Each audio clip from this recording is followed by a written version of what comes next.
స్థానిక యశోదానగర్లో సుందరయ్య 39వ వర్ధంతి కార్యక్రమం ఆదివారం ఘనంగా నిర్వహించారు. ఈ కార్యక్రమంలో సిపిఎం జిల్లా కమిటీ సభ్యులు జయచంద్ర, సాయి లక్ష్మి, మాధవ్ కృష్ణ మాట్లాడుతూ సుందరయ్య ఆశయ సాధన కోసం కృషి చేస్తామంటూ తెలియజేశారు. ఆయనకు పార్లమెంటరీ రాజకీయాల్లో చెరగని ముద్ర ఉందని గుర్తు చేశారు. ఆశయ సాధన కోసం నిరంతరం కృషి చేస్తామంటూ తెలియజేశారు.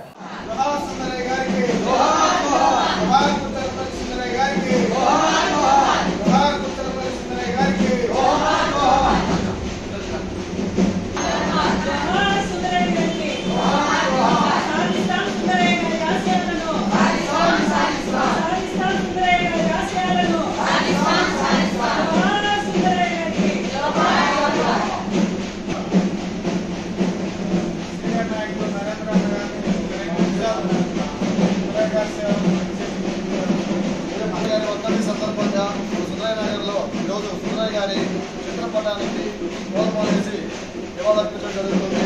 సుందరయ్య గారి గురించి పార్టీ నాయకులు అందరూ దక్షిణ భారతదేశ కమ్యూనిస్ట్ ఉద్యమ చరిత్రలో నిలిచిపోయినటువంటి స్థానం పుచ్చలపల్లి సుందరయ్య గారిది. పుచ్చలపల్లి సుందరయ్య గారి వర్ధంతి సందర్భంగా ఆయన చిత్రపటానికి పూలమాల వేసి ఘనంగా నివాళులర్పించి ఆయన ఆశయాల కోసం పోరాటం నిర్వహించాలని ప్రతిజ్ఞ నిర్వహించడం అనేది జరుగుతూ ఉంది. ఈరోజు పుచ్చలపల్లి సుందరయ్య గారు తన జీవితం మొత్తం తీసుకుంటే ప్రజాసేవకే అంకితమై తన బిడ్డల సైతం వద్దనుకొని ఈరోజు ప్రజల కోసం పనిచేసినటువంటి ఒక మహోన్నతమైనటువంటి వ్యక్తి.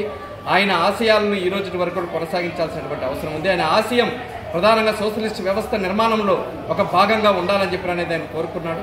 ఈ దేశంలో తినడానికి తిండి, కట్టుకోవడానికి బట్ట, ఉండడానికి ఇల్లు, తలదాచుకోవడానికి ఒక కొంప కావాలని చెప్పి అనేది సుందరయ్య గారి బలమైనటువంటి ఆశయం.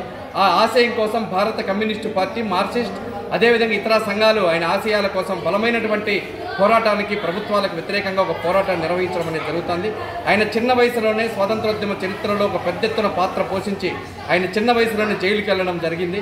అదేవిధంగా భారతదేశానికి స్వతంత్రం వచ్చిన తర్వాత మొదటి శాసనసభాపక్ష నేతగా వ్యవహరించడం అనేది జరిగింది. అదేవిధంగా పార్లమెంట్లో కూడా నెహ్రూ స్థాయి సమానమైనటువంటి స్థాయిలో ఆయన పోరాటాలు నిర్వహించి ఆ రకంగా పార్లమెంట్లో కూడా తనకు నీళ్ల కోసం కానీ, నిధుల కోసం కానీ, నియామకాల కోసం కానీ ఒక పెద్ద ఉద్యమాన్ని నిర్వహించినాడు పార్లమెంట్లో కూడా. అదేవిధంగా పార్లమెంట్లో సైకిల్లో వెళ్ళి ఆయన తన ప్రస్థానాన్ని ప్రస్తావన చేయడం అనేది జరిగింది.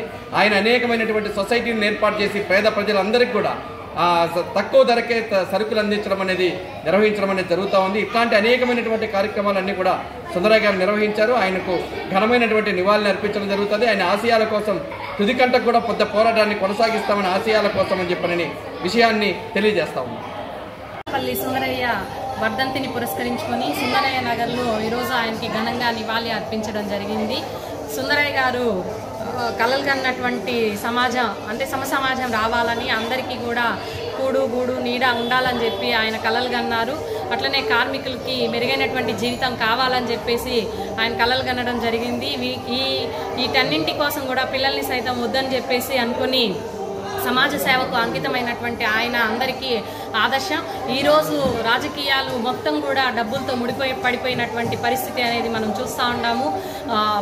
పోటీ చేయాలన్నా డబ్బులు ఇచ్చి సీటు తెచ్చుకోవాల్సిన పరిస్థితి, ఓట్లు వేయించుకోవాలన్న డబ్బులు ఇచ్చి తెచ్చుకునేటువంటి పరిస్థితుల్లో ఆ రోజుల్లో సుందరయ్య గారు నిస్వార్థంగా ప్రజల కోసం సేవ చేయడం కోసం పనిచేశారు. ఒక ఎంపీగా ఉండి ఆయన సైకిల్లో వెళ్ళి వచ్చినటువంటి సామాన్యుడు విధంగా జీవించినటువంటి గొప్ప మహోన్నతమైనటువంటి వ్యక్తి ఈరోజు సుందరయ్య గారు. ఆయన అందరికీ కూడా ఆదర్శం. ఆయన్ని స్ఫూర్తి తీసుకొని ఇప్పుడు రాజకీయాల్లో కూడా మార్పు రావాలని చెప్పేసి కోరుకుంటూ నాకు ఇచ్చిన